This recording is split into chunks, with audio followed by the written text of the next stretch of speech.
বেলুর শ্রমজীবী হাসপাতাল সম্প্রসারণের জমির দাবিতে গত বছর আন্দোলন ও ধর্ণা চললেও তা বাস্তবায়িত না হওয়ায় সোমবার থেকে আবার আন্দোলনের পথে পা বাড়াতে বাধ্য হলেন।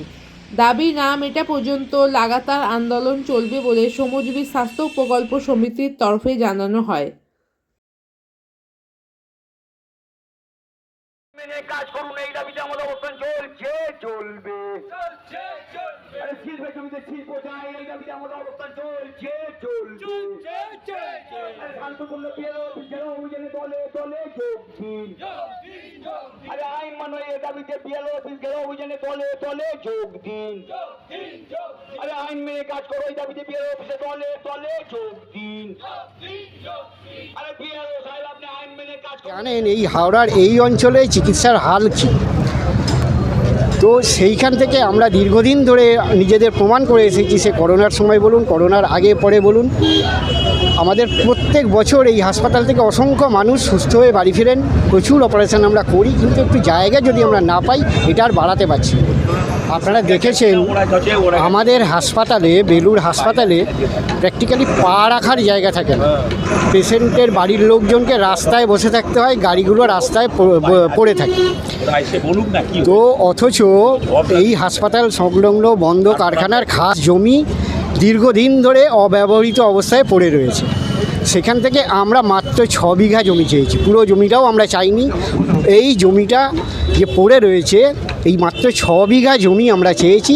যদি আমরা এইটুকু পাই, আমরা একটা 300 শয্যার মাল্টি স্পেশালিটি হাসপাতাল এখানে গড়ে তুলতে পারবো। আমাদের নার্সিং স্কুল আছে, আমরা স্কুলটা কলেজে উন্নীত করতে পারবো।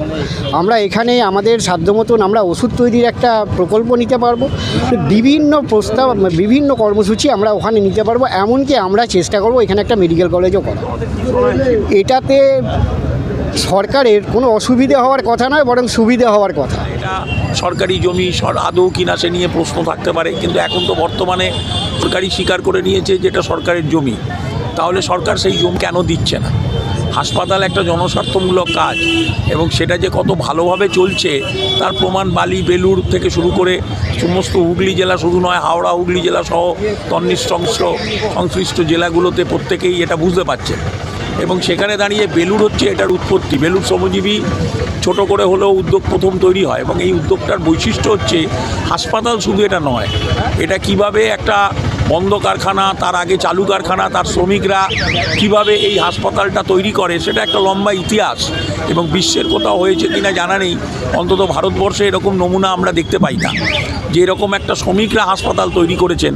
শ্রমিকদের জন্য হাসপাতাল তৈরি করেছে সরকার বা অন্যরা, কিন্তু শ্রমিকরা নিজেদের উদ্যোগে একটা হাসপাতাল তৈরি করেছেন এবং দীর্ঘদিন ধরে সেটা পরিচালনা করছেন।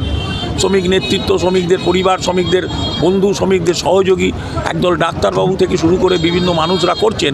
এটা একটা বিরল দৃষ্টান্ত। তা সত্ত্বেও সরকার পাশে থাকছে না, এটা খুবই দুর্ভাগ্যজনক। করার পর ওরা প্রায় 8 মাস পর একটা মিটিং করে, মিটিংয়ে একটা মিনিটস হয়।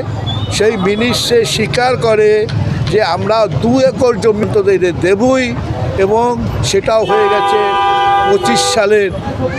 25 সালের।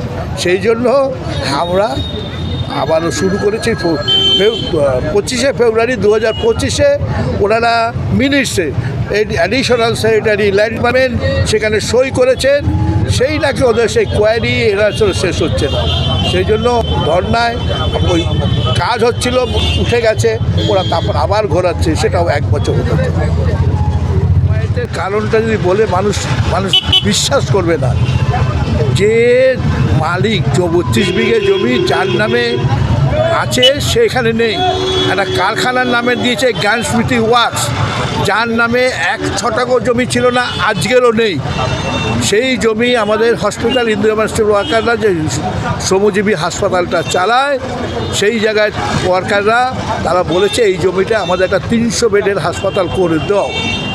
সর ভূমি দপ্তর একের পর এক বলছে হ্যাঁ হবে করবো সরবো, এই করে দেরি করছে।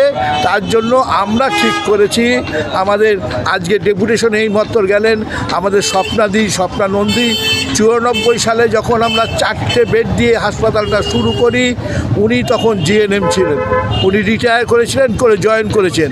আজ ওনার 93 বছর বয়স, এই বয়সে উনি এখানটা এসেছেন। উনি বলতে চাইছেন যে ভূমি দপ্তরকে যে এই জায়গাটা ওদের দিলে উনি শান্তিতে থাকতে পারবেন। আরে পিয়ার সাহেব, আপনি আইন মেনে কাজ করুন, এই দাবিতে আমাদের শান্তিপূর্ণ ঘেরাও অবস্থান চলছে।